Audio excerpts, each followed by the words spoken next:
Hello বন্ধুরা, ভাবো তো এমন একটা জায়গা যেখানে মেঘ তোমার গায়ে এসে পড়ে, রাস্তায় গাড়ি চালাতে চালাতে মনে হয় তুমি আকাশে চলে গেছো। এই জায়গাটার নাম মেঘালয়া, মানে অ্যাবোর্ড অফ ক্লাউডস।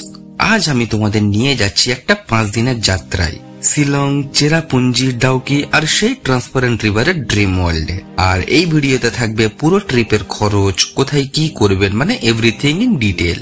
তাহলে ভিডিওটি না কেটে পুরো দেখুন, আর ভালো লাগলেই লাইক করে আমাকে মোটিভেট করুন। তবে শুরু করা যাক।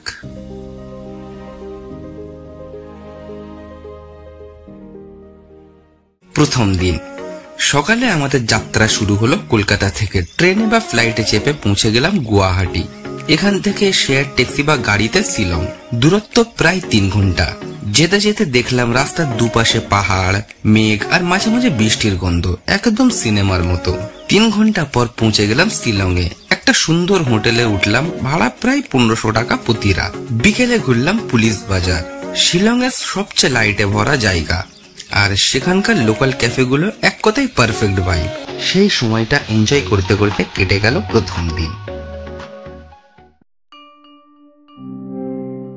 দ্বিতীয় পুরো দিনটা শিলং এক্সপ্লোর করলাম।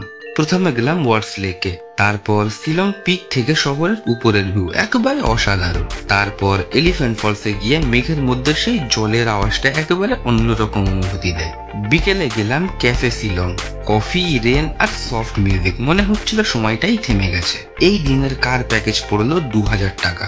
রাতে হোটেলে গরম মোমো খেলাম, যার টেস্ট এতই ভালো যে মন ভরে গেল। এভাবেই শেষ হলো দ্বিতীয় দিন। তৃতীয় দিন, আজকের দিনটা মেঘালয়ের সবচেয়ে সুন্দর জায়গা চেরাপুঞ্জি যাবার দিন। এখানকার বৃষ্টি সহ মন জয় করা আবহাওয়া এতটাই মনোরম যা ভাষায় বলা যায় না। শিলং থেকে প্রায় 2 ঘন্টার গাড়ি যাত্রা। পথে পড়ে মাউডক ভ্যালি ভিউ পয়েন্ট। এখান থেকে মেঘ দেখলে এমন মনে হয় যেন মেঘের সমুদ্র দেখছি। তারপর নোয়াখালীকাই ফলস, ভারতের সবচেয়ে উঁচু জলপ্রপাত। নিচে নীল জলের পুকুর, চারপাশে পাহাড়, মনে হচ্ছিল কোনো পেন্টিং। বিকেলে গেলাম মাউসামাই কেভ আর লাইমস্টোন কেভ। এই জায়গায় যাওয়ার পর আমার মনে হলো যেন কোনো এক অ্যাডভেঞ্চারে এসে গেছি, কোনো গুপ্তধনের খুঁজে। রাতে চেরাপুঞ্জির একটা ছোট রিসোর্টে কাটালাম, ভাড়া 2000 টাকা। বাইরে তখন হালকা বৃষ্টি, চারপাশে কুয়াশা, পরিবেশটা এমন যেন আমাকে একবারে অন্য জগতে এনে ফেললো। যে জগতে নেই কোনো চিন্তা, আছে শুধু মনোমুগ্ধকর শান্তি। এই শান্তি উপভোগ করতে করতে কেটে গেল তৃতীয় দিন। চতুর্থ দিন, মর্নিং এ রওনা দিলাম ডাউকি রিভারের দিকে। এটাই সেই জায়গা যেখানে জলের নিচের পাথরগুলো চোখে দেখা যায়। এই নদীর জল এতটাই ক্লিন যে নদীতে জল আছে বলে মনেই হয় না। নৌকায় চেপে নদীর উপর দিয়ে চলার সময় মনে হলো যেন বাতাসে ভাসছি। বোটিং ফেয়ার 500 টাকা প্রতিজন। তারপর গেলাম মাউলিনং ভিলেজ, যাকে বলে এশিয়াস ক্লিনেস্ট ভিলেজ। এখানকার মানুষজন, রাস্তা, ফুল সবকিছু এত ক্লিন আর সুন্দর যে মনে হয় কোনো ফেরিটেল গ্রামে এসেছি। এখানে এসে এতটাই ভালো লাগছিল যে ফিরতে মন চাইছিল না, বাট ফিরতে তো হবেই। তাই রাতে শিলং ফিরে এলাম।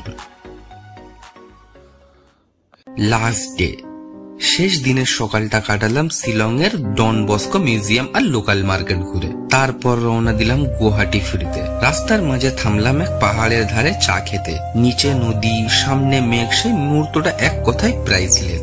সেই মুহূর্তগুলো অনুভব করতে করতে ফিরলাম কলকাতায়, মানে নিজের বাড়ি। আর এভাবেই শেষ হলো আমাদের 5 দিনের মেঘালয়ের ভ্রমণ। এবার আসি খরচের পাল্লায়, মানে total budget per person for 5 days. Kolkata থেকে গুয়াহাটি ট্রেন বা ফ্লাইটে 1500 থেকে 3000 টাকা, হোটেল 4 রাত 6000 টাকা, লোকাল ট্রান্সপোর্ট আর কার প্যাকেজ 7000 টাকা, খাবার ও এন্ট্রি ফি 2500 টাকা, বোটিং, কেভ ইত্যাদি 1000 টাকা। মোট খরচ 18 থেকে 22000 টাকা ফর 5 ডেজ পার পার্সন। এই 5 দিনের মেঘালয়ের ট্যুর শুধু একটা ভ্রমণ না, এটা একটা অনুভূতি। মেঘ, বৃষ্টি, পাহাড়, নদী সব মিলিয়ে যেন এক পারফেক্ট ড্রিম ট্রিপ। আর এই ভিডিও না দেখলে তুমি মেঘালয়ের আসল বিউটি মিস করে যাবে। তাই যাওয়ার আগে বলবো, ভিডিওটি ভালো লাগলে লাইক করুন, শেয়ার করুন, আর এই ধরনের আরো ভিডিওর জন্য চ্যানেলটি সাবস্ক্রাইব করুন। আর কমেন্টে জানান পরের কোন জায়গার ট্যুর প্ল্যান চান। তাহলে দেখা হবে পরের ভিডিওতে, ততক্ষণের জন্য বাই।